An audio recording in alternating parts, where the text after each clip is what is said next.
என்ன ஆரம்பிச்சது? நான் ஆரம்பிச்சிருக்கேன். நான் கேட்டது வந்து நீங்க பண்றீங்க. ரெண்டு கவுன்சிலர்காக நீங்க என்ன வெயிட் பண்றீங்க? அவங்க சொல்றீங்க நீங்க பண்றீங்க.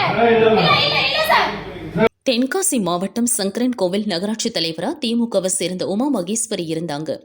இவர் கவுன்சிலருங்க கூட்டத்தை கூட்டாம இருந்ததா சிஎம் வரை பெட்டிஷன் போச்சு. இவருக்கு எதிராக திமுக உட்பட அனைத்து கவுன்சிலர்களும் போர்க்கொடி தூக்குனாங்க. விளைவு இன்னைக்கு நடந்த நம்பிக்கையில்லா தீர்மானத்தில் திமுக கவுன்சிலருங்க உட்பட 28 பேரும் கையெழுத்து போட்டாங்க. இத நகராட்சி கமிஷனர் ஏத்துக்கிட்டு உமா மகேஸ்வரி பதவியை பறிச்சாரு. கடுப்பான உமா மகேஸ்வரி வாட்டர் பாட்டில தூக்கி எரிஞ்சு ரகளையில ஈடுபட்டாங்க.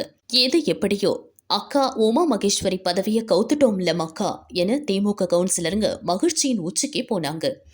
இன்னைக்கு ராத்திரி குத்தாலம் அருவியில கும்முன்னு குளிச்சுட்டு தலையை முழுகிட வேண்டியதுதான்னு திமுக கவுன்சிலருங்க கிசுகிசுதாங்க.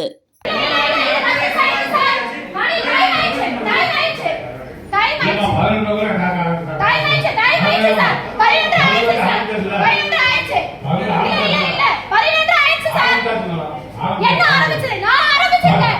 நான் கேட்டது வந்து நீங்க பண்றீங்க. ரெண்டு கவுன்சிலர்காக நீங்க என்ன வெயிட் பண்றீங்க? அவங்க சொல்றீங்க நீங்க பண்றீங்க. இல்ல சார். நீங்க ரத்து செய்யணும். நீங்க ரத்து செய்யணும். 11 ரூபாய் ஆகுது. சரி